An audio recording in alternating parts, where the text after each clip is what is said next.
ان 10 راتوں کے حوالے سے ہی کو تنبیہ کرنا چاہوں گا۔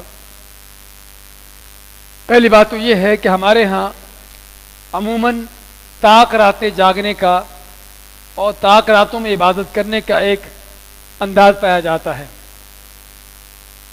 لیکن جس طرح کہ آپ نے ابھی سنا ہے کہ نبی کریم علیہ السلام 10 کی 10 راتیں ہی جاگتے اور انہیں میں عبادت کرتے، اور ان 10 راتوں میں ہی آپ لیلۃ القدر کو تلاش کرنے کا حکم دیتے۔ صحیح بخاری مسلم کی احادیث ہیں، حضرت عائشہ ہی کی حدیث سے فرماتی ہیں کہ آپ نے فرمایا کہ تحروا لیلۃ القدر فی العشر الاواخر من رمضان، کہ لیلۃ القدر کو رمضان کی آخری 10 راتوں میں تلاش کرو، یعنی کہ صرف طاق راتوں میں، بلکہ اس حدیث میں آپ ماتے کہ 10 راتوں ہی میں تلاش کرو، اور یہی آپ کا طریقہ اور یہی آپ کی سنت ہے۔ ہاں کوئی شک نہیں کہ طاق راتوں میں ہونے کا زیادہ امکان ہے۔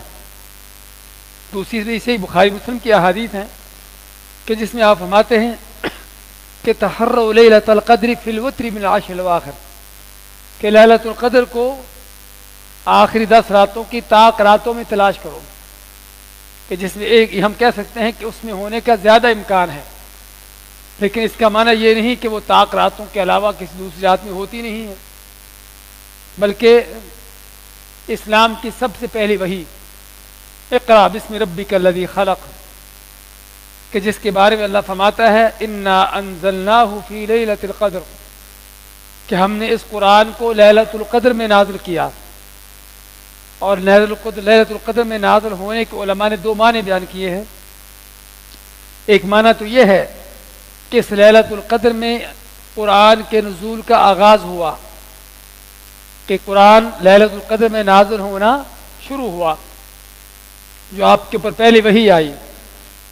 اور دوسرا معنی کہ قرآن کریم کو لوح محفوظ سے آسمان دنیا پر بیت العزہ میں قرآن کو نازل کیا گیا، یہ جس رات میں نازل ہوا یہ لیلۃ القدر تھی۔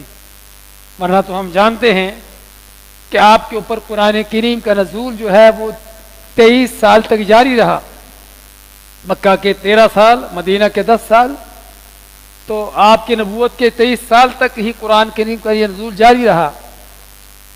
تو لیلۃ القدر میں نازل ہونے کا پھر معنی کیا ہے؟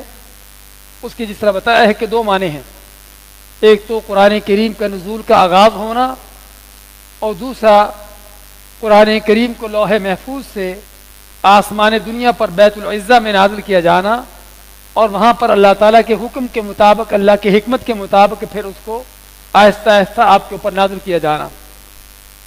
تو قرآن کریم کے نزول کا آغاز کب ہوا؟ لیلۃ القدر میں۔ کیا آپ بھائی جانتے ہیں کہ یہ رمضان کی کون سی رات تھی؟ جب قرآن کے پہلی وحی آئی، یہ رمضان کی کون سی رات تھی؟ سیرت نگار لکھتے ہیں کہ رمضان کی 24ویں رات تھی۔ ان کل آنے والی جو رات ہے 24ویں رات، تو یہ رمضان کی 24ویں رات تھی، اور 24ویں رات تو طاق رات نہیں ہے، جو اس بات کا دلیل ہے اور تاکید کرتی ہے کہ لیلۃ القدر صرف طاق راتوں میں نہیں ہے، بلکہ 10 راتوں میں سے ایک رات ہے۔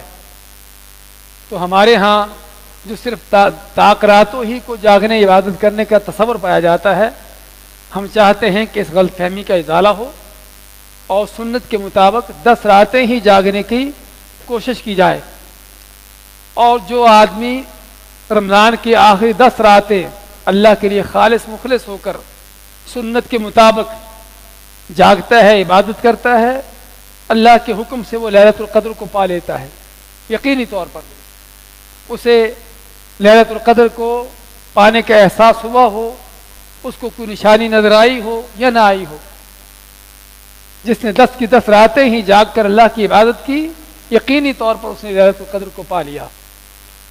اور جس نے کچھ راتیں جاگا کچھ نہ جاگا، ہاں اس کا معاملہ اللہ پر، کچھ پتہ نہیں اس نے پایا نہیں پایا، لیکن یہ 10 راتیں بھی زیادہ نہیں ہیں بھائیو۔ اگر ہم 10 راتیں بھی جاگے تو یہ بھی کچھ زیادہ نہیں ہے۔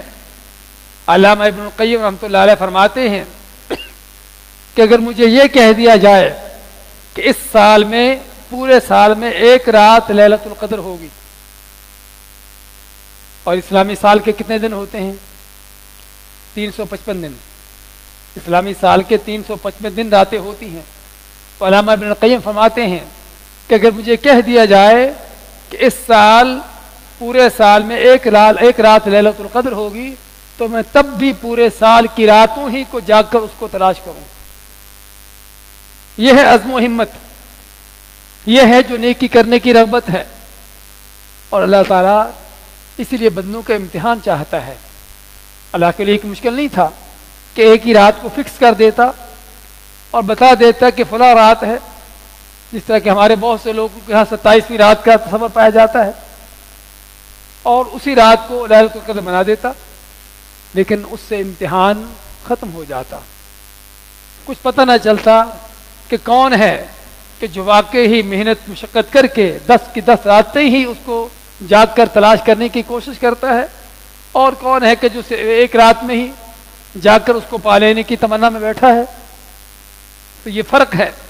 اور اللہ تعالیٰ نے اسی لیے اس رات کو خفیہ رکھا، ایک تو امتحان ہو جائے، اور دوسرا تاکہ مسلمان زیادہ سے زیادہ اللہ کی عبادت کر لے.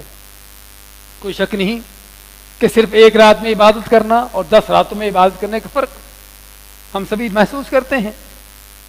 اس لیے پہلی بات میں یہ بتانا چاہتا ہوں اس رات کے حوالے سے کہ 10 راتوں میں سے ایک رات ہے، صرف طاق راتوں میں نہیں ہے. ہاں طاق راتوں میں ہونے کا زیادہ امکان ہے.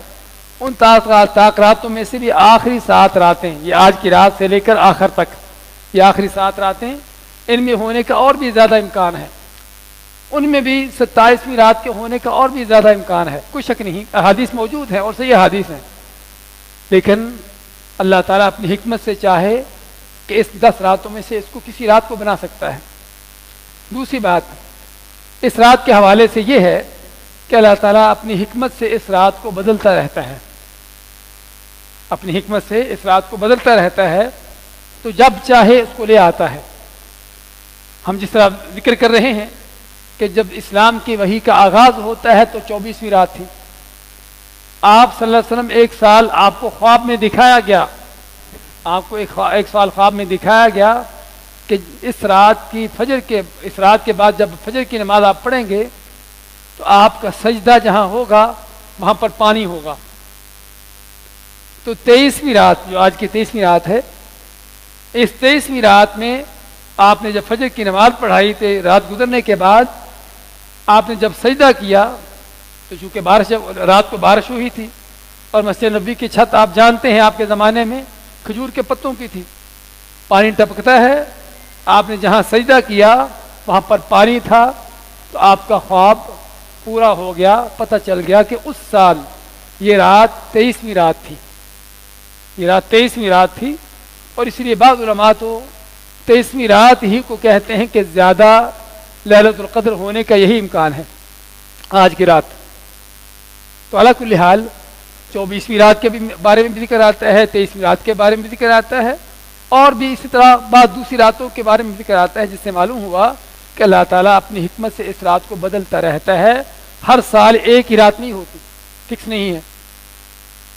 اسی طرح اس رات کے حوالے سے ہمارے یہاں غلط فہمی جو پائی جاتی ہے کہ لیلۃ القدر کو پانے کا طریقہ کیا ہے. لیلۃ القدر کو پانے کا طریقہ کیا ہے؟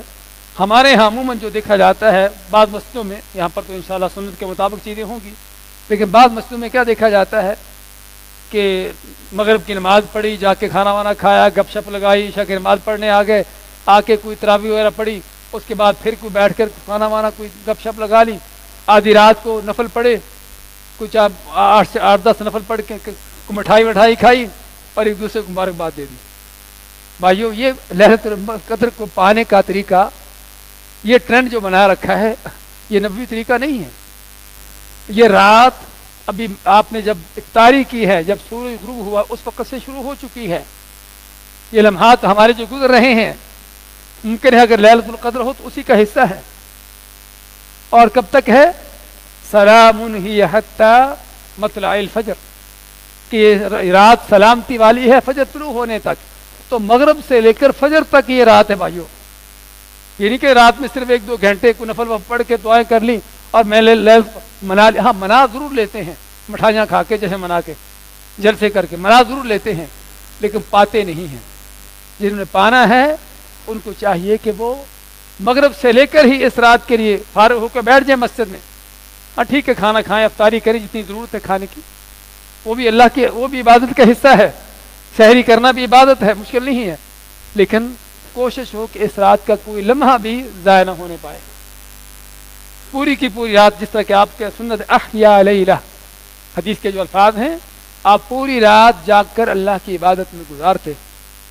تو سنت یہی ہے کہ ہم مغرب سے لے کر ہی اس رات میں عبادت کا اپنا سلسلہ شروع کر دیں. قرآن کی تلاوت ہے, اذکار ہے, نفل نوافل ہیں, جو بھی آپ عبادت کر سکتے ہیں کریے, اور فجر طلوع ہونے تک یہ سلسلہ جاری رہے. تو یہ ہے اس رات کو پانے کا طریقہ. آخری بات یا مزید یہ بھی کہ اس رات کو پانے والے کون ہیں. لیلۃ القدر خیر من الف شہر, اللہ جو فرماتا ہے کہ رات 1000 مہینے سے بہتر ہے. 1000 مہینے سے بہتر کس کے لیے ہے؟ کیا تمام مسلمانوں کے لیے ہے؟ تمام لوگوں کے لیے ہے؟ اس میں لوگوں کے 3 انداز ہیں. کچھ وہ ہیں کہ جو واقع ہی اس 1000 مہینے سے بہتر رات کو پا لیتے ہیں اور اس کا اجر حاصل کر لیتے ہیں, کہ جو اس رات کو اللہ کے لیے خالص ہو کر سنت کے مطابق اپنے گھڑے کے طور طریقوں پر نہیں, سنت کے مطابق عبادت کرتے گزارتے ہیں. ہاں وہ خوش بخت ہیں, خوش قسمت ہیں کہ جو اس رات کو وہ 1000 مہینے سے بہتر کا اجر پا لیتے ہیں. اور 1000 مہینے سے بہتر کتنا عرصہ بنتا ہے؟ 83 سال, 83 سال اور 4 مہینے. آدمی پہلی بات تو اتنی زندگی عام طور پر پاتے ہی نہیں, اس سے پہلے فوت ہو جاتے ہیں. اگر اس کو پا بھی لیتی زندگی تو کون ہے کہ جو پیدا ہونے سے لے کر مرتے دم تک اللہ کی عبادت میں لگا رہے؟ ویسے ممکن نہیں ہے. انسان کی زندگی کا بچپن, لاشعوری کی زندگی, اس کے بعد جب شعور آتا ہے, بلوغت ہوتی ہے, عقل ہوش و حواس ہوتے ہیں, اس وقت بھی انسان کا کتنا وقت ہے کہ جو سونے میں, اپنی زندگی کی ضروریات پوری کرنے میں, اپنے جاب میں, اپنے کام میں, ان چیزوں میں گزرتا ہے. ہم کسی بڑے ہی نیک عبادت گزار آدمی کو اگر دیکھیں نا تو ممکن ہے اس کی زندگی کا مشکل سے 30واں حصہ عبادت میں گزرتا ہو. مشکل سے کسی نیک متقی عبادت گزار کی بات اگر کریں. باقی لوگوں کا تو کیا حال ہے, لیکن اللہ کا محض فضل کہ اس نے صرف چند گھنٹوں کی رات, آج کل میرا خیال شاید 10 گھنٹے کی رات بن رہی ہے, صرف چند گھنٹوں کی اس رات کو 83 سال 4 مہینے کے برابر, 1000 مہینے سے اوپر اس کا زیادہ اجر, یعنی کہ اس کے برابر بلکہ اس سے بہتر بنا دیا. تو بات کر رہے تھے کہ جو اللہ کی توفیق سے اس رات کو اللہ کے لیے خالص مخلص ہو کر سنت کے مطابق عبادت کرتے ہیں, یہ وہ خوش قسمت ہیں کہ جو 1000 مہینے سے زیادہ کا اجر پا لیتے ہیں.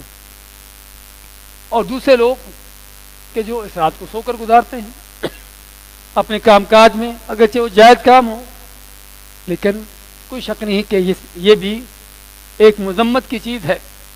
اللہ نے اتنا فضیلت کا وقت دیا ہو اور آدمی اس کو سو کر گزار دے, اس رات کو بھی اپنے کام کاج میں گزار دے, اس سے بڑھ کر اور محرومی کیا ہے. اور اس لیے رسول کریم صلی اللہ علیہ وسلم کا فرمان ہے والمحروم من حرم فیہ رحمت اللہ. صحیح حدیث میں آپ فرماتے ہیں کہ اصل محروم بدبخت وہ ہے کہ جو اس رات میں بھی اللہ کی رحمت کو نہ پا سکے. 1000 مہینے سے افضل عبادت کی رات ہو, اس میں بھی آدمی سوئے رہ جائے, اس کو بھی دنیا کی مجلسوں میں اٹھ بیٹھ کر گزار دے. اور تیسرے کون لوگ ہیں کہ جو اس رات کو بھی اللہ کے نافرمانیوں سے, گناہوں سے, جرائم سے باز نہیں آتے. ضروری کہ جا کے چوری کرتا ہو, ضروری کہ زنا ہی کرتا ہو اس رات میں, ہاں ایسے بھی ہوں گے, لیکن آج ہم سوشل میڈیا کے اس دور میں ہیں کہ جب ہر لمحے پر گناہ کے موقع مہیا ہیں. موبائل پر کیا کیا منظر دیکھتے ہیں, کیا کیا ہم سنتے ہیں. ہاں یہ چیزیں, کیا کیا گناہ کی چیزیں ہم سنتے دیکھتے ہیں اس میں. ہاں کوئی محفلیں وجہ سے لگتی ہیں, اس میں کیا چغلی غیبتیں, تان و تشنی ہوتی ہے. تو اصل بدبخت یہ ہے کہ جو اس رات کو بھی اللہ کی نافرمانی میں گزارے. اور بھائیوں معلوم ہونا چاہیے اللہ تعالیٰ اگر کسی وقت کو, کسی جگہ کو فضیلت دیتا ہے اور اس فضیلت کی وجہ سے اس جگہ یا وقت میں اللہ تعالیٰ اور برکت پیدا کرتا ہے، اس کی اور اجر و ثواب دیتا ہے۔ تو جس سے اجر و ثواب زیادہ ہوتا ہے ایسے ہی گناہ کا وبال بھی زیادہ ہوتا ہے۔ بیت اللہ کے حرم کے حوالے سے اللہ کیا فرماتا ہے؟ وَمَن يُرِدْ فِيهِ بِإِلْحَادٍ بِظُلْمٍ نُذِقْهُ مِنْ عَذَابٍ أَلِيمٍ، کہ جو بیت اللہ میں حرم میں جہاں پر ایک نماز کا لاکھ کے برابر ثواب ہے، نیکی زیادہ ہوتی ہے، تو برائی کا حال کیا ہے؟ اللہ فرماتا ہے کہ وہاں پر جو ظلم کا جرم کا ارادہ بھی کرے گا ہم اس کو دردناک عذاب دیں گے۔ حالانکہ ہم شریعت کے اصولوں میں سے جانتے ہیں کہ جب تک انسان کو برائی کر نہیں لیتا اس وقت تک اس پر برائی لکھی نہیں جاتی۔ صرف برائی کا ارادہ کرنے سے برائی نہیں لکھی جاتی، لیکن حرم کی جو فضیلت ہے تو وہاں پر برائی کا معاملہ بھی اسی قدر بڑا ہے۔ حضرت عبداللہ بن عباس کے بارے میں آتا ہے کہ وہ حج عمرہ کرنے کے لیے آتے مکہ میں، حج عمرہ کر کے فوراً نکل جاتے، وہاں ٹھہرتے نہیں تھے۔ کسی نے پوچھا کہ آپ رکتے کیوں نہیں یہاں پر؟ انہوں نے یہی جواب دیا کہ اگر حرم کی فضیلت ہے، یہاں پر نیکی کا بڑا اجر ہے، تو یہاں پر گناہ کا بھی اتنا ہی بڑا وبال ہے، تو مجھے خطرہ ہے کہ میں کوئی غلط بات نہ کہہ بیٹھوں۔ اس سے پتہ کیا چلا کہ اگر یہ رات 1000 مہینے سے بہتر ہے اپنے اجر و فضیلت میں، تو اس رات میں اللہ کی نافرمانیاں گناہ کرنا بھی اتنا ہی بڑا جرم ہے۔ اس چیز کو جاننے کی ضرورت ہے، تو ضرورت ہے اس رات کو حاصل کرنے کی، پانے کی۔ آخر میں اس رات میں ہم کیا دعا کریں؟ ام عائشہ فرماتی ہیں کہ میں نے رسول اکرم صلی اللہ علیہ وسلم سے پوچھا کہ اگر میں لیلۃ القدر کو پالوں تو کیا دعا کروں؟ آپ نے کیا فرمایا کہ یہ دعا کرو، اللہم انک عفو تحب العفو فاعف عنی۔ جن کو یہ یاد نہیں، دعا کر، اس دعا کو یاد کریے، بڑی عظیم دعا ہے۔ اللہم انک عفو تحب العفو فاعف عنی۔ کیا معنی؟ اے اللہ تو بڑا ہی معاف کرنے والا ہے، معافی کو پسند کرتا ہے، تو مجھے معاف کر دے، مجھ سے درگزر کر دے۔ یہ دعا کہ جس میں کوئی مال نہیں مانگا گیا، جس میں کوئی دنیا نہیں مانگی گئی، بلکہ اللہ کی معافی طلب کی گئی ہے۔ اس معافی سے کیا ملتا ہے؟ اللہ جب بندے کو معاف کر دیتا ہے، بندے پر درگزر کر دیتا ہے، تو پھر اللہ تعالیٰ کی تمام رحمتیں اس پر نازل ہو جاتی ہیں، اللہ کی طرف سے تمام عقوبتیں، سزائیں اس سے اٹھ جاتی ہیں، دنیا بھی سنور جاتی ہے اور آخرت بھی سنور جاتی ہے۔ تو بڑی عظیم دعا ہے، لیکن بھائیو اس دعا کا کچھ تقاضا ہے۔ تقاضا کیا ہے؟ اللہ سے ہم عفو درگزر کا سوال کرتے ہیں، تو کیا ہم نے بھی یہ صفت اپنائی؟ کیا ہم بھی لوگوں سے درگزر کر رہے ہیں؟ ہم نے تو کسی معمولی مال کی وجہ سے کسی بہن بھائی سے رشتہ توڑا ہوا ہوگا، ہم نے تو کسی معمولی سی بات پر کسی رشتہ دار کو کاٹا ہوا ہوگا، کسی مسلمان سے بائیکاٹ کیا ہوگا، کسی کے ساتھ ہماری دشمنی ہوگی، کس وجہ سے؟ معمولی دنیا کے کسی معمولی معاملے کی وجہ سے۔ تو اگر اللہ سے درگزر طلب کرتے ہیں تو اپنے اندر بھی یہ صفت پیدا کرنے کی کوشش کریں۔ اللہ تعالیٰ کیا فرماتا ہے کہ اگر تم اہل زمین پر رحم کرو گے تو اللہ تم پر رحم فرمائے گا، تم بندوں کے ساتھ درگزر کرو گے تو اللہ کے درگزر معافیاں تمہارے لیے ہوں گے۔ تو اسی اللہ سے درگزر معافی کا سوال کرتے ہوئے خود بھی اپنے اندر یہ صفت پیدا کرنے کی ضرورت ہے۔ خود بھی ضرورت ہے کہ جن کے ساتھ تعلق توڑے ہوئے ہیں، کاٹے ہوئے ہیں، خراب کیے ہوئے ہیں، دشمنیاں ہیں، عداوتیں ہیں، ان تعلقات کو صحیح کریں تاکہ اللہ بھی ہم پر اپنا درگزر معافی کر دے۔ تو بھائیو یہ تھی چند باتیں ان راتوں کے حوالے سے کہ جن کی ہمیں قدردانی کرنے کی ضرورت ہے۔ زندگی کے عظیم لمحات ہیں، سال بھر کی، زندگی بھر کی افضل ترین یہ راتیں ہیں۔ ان راتوں کو بھی ایسے ہی فالتو گزار دینا، اس سے بڑھ کر کوئی محرومی اور بدبختی نہیں ہے۔ اللہ سے دعا ہے کہ اللہ تعالی ہمیں لیلۃ القدر کو پانے کی توفیق عطا فرمائے، اور اس رات کو اللہ کے حکم کے مطابق اور اس کے لیے خالص مخلص ہو کر اس کو گزارنے کی توفیق دے۔ اللہ تعالی ہمیں ان لوگوں میں سے کر دے کہ جو لیلۃ القدر کو پاتے ہوں اور پا کر اللہ تعالیٰ کے بخشش حاصل کر لیتے ہوں۔ آپ کا فرمان ہے من قام لیلۃ القدر ایمانا واحتسابا غفر له ما تقدم من ذنبه، کہ جو لیلۃ القدر کو پاتا ہے اس کو قیام کرتا ہے، کس کے لیے؟ اللہ پر سچا ایمان رکھتے ہوئے، واحتساباً کوئی رسم روٹین کے لیے نہیں بلکہ اللہ سے اجر لینے کے لیے، اللہ تعالیٰ اس کے سابقہ گناہوں کو معاف کر دیتا ہے۔ اللہ ہمارے گناہوں کو بھی معاف فرما دے اور ہمیں ان لوگوں میں سے کر دے کہ جن کو اللہ ان راتوں میں جہنم سے آزاد کر رہا ہے۔ بارک اللہ فیکم و جزاکم اللہ خیر و صلی اللہ وسلم علی نبی